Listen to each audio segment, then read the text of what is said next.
You know, when Mom asked me to talk about Dad, you know, I agreed to do it partly because I thought, well, somebody has to.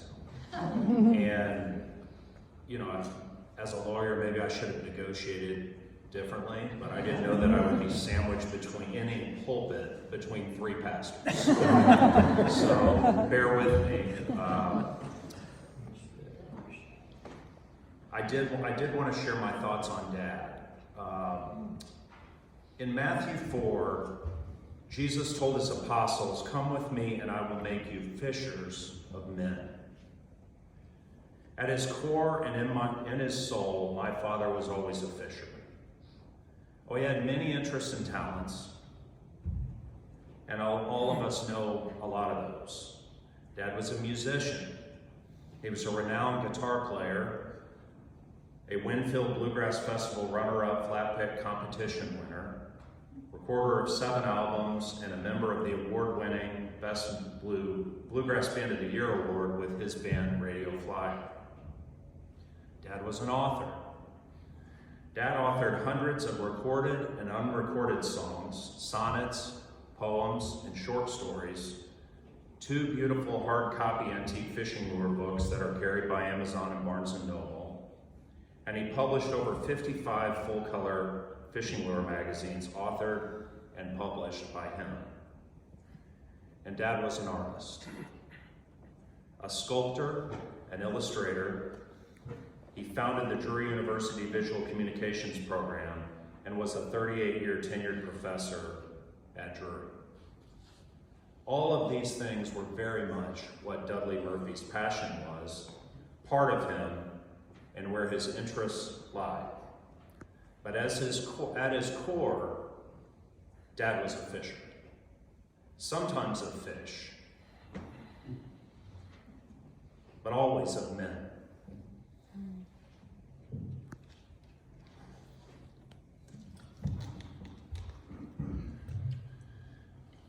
I first started fishing with Dad in the Missouri rivers and streams when I was a kid.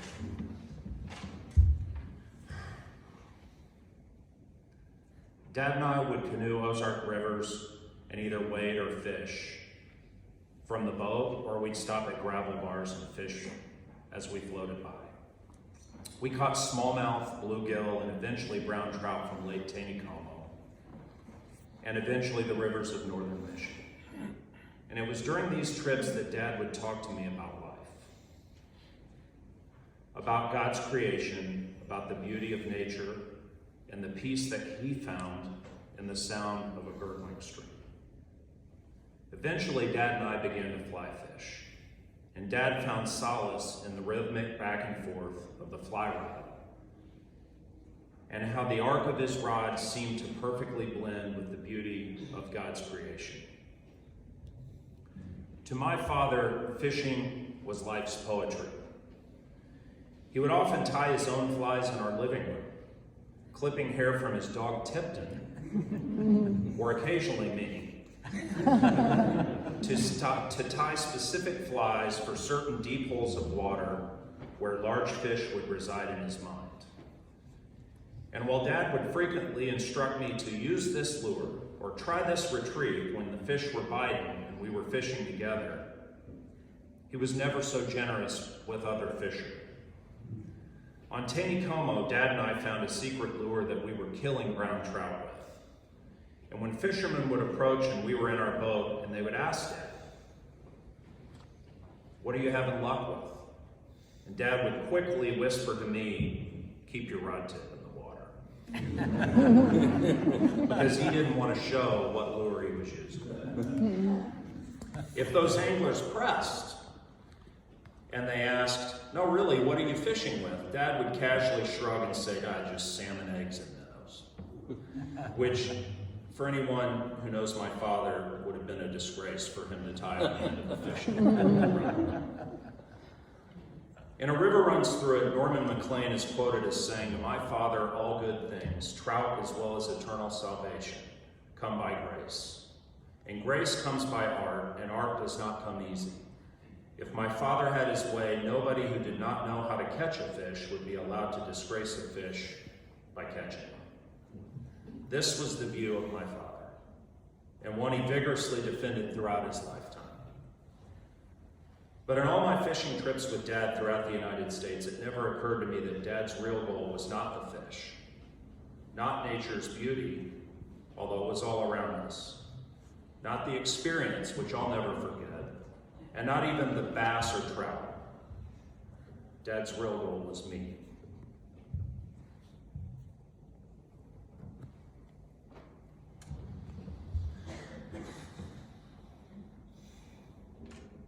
Dad utilized the time we had fishing to capture my heart and talk to me about Jesus.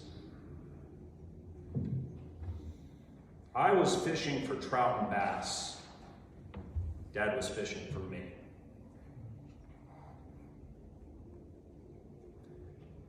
And it occurred to me this week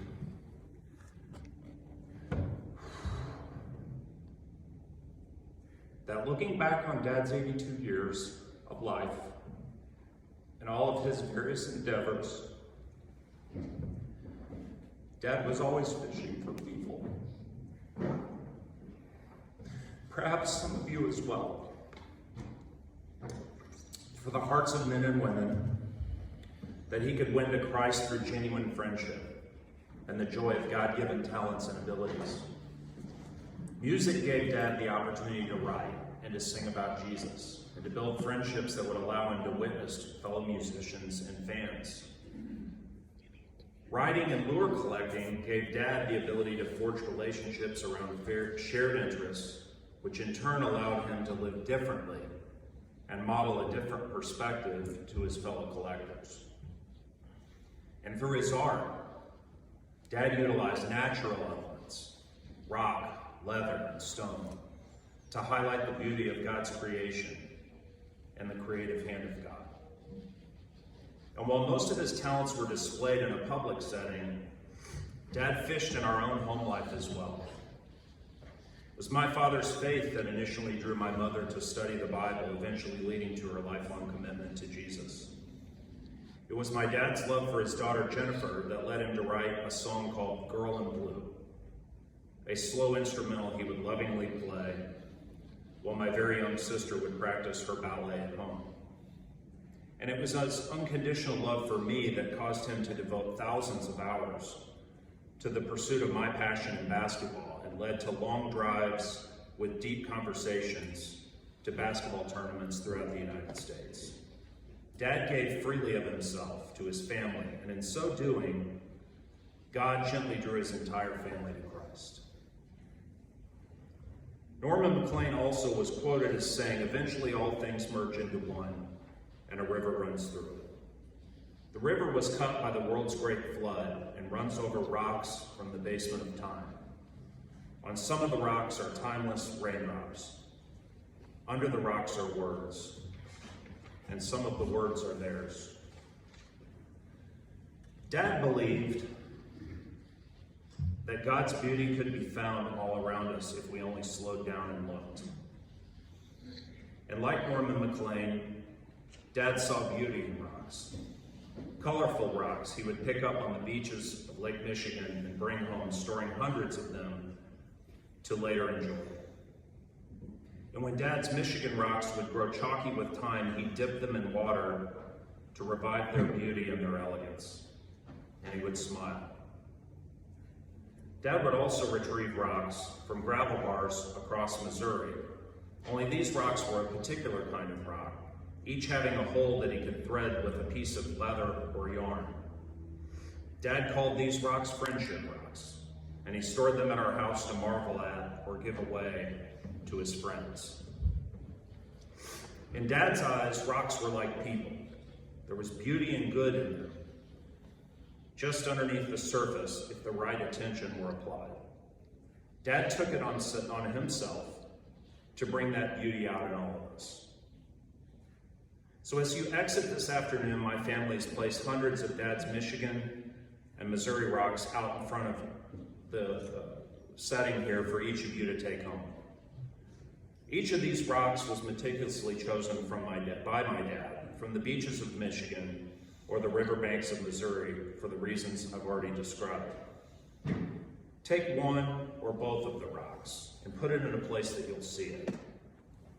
And years from now, when you notice it on a desk or shelf, take a moment to think of the man that selected it, proudly looking down from heaven.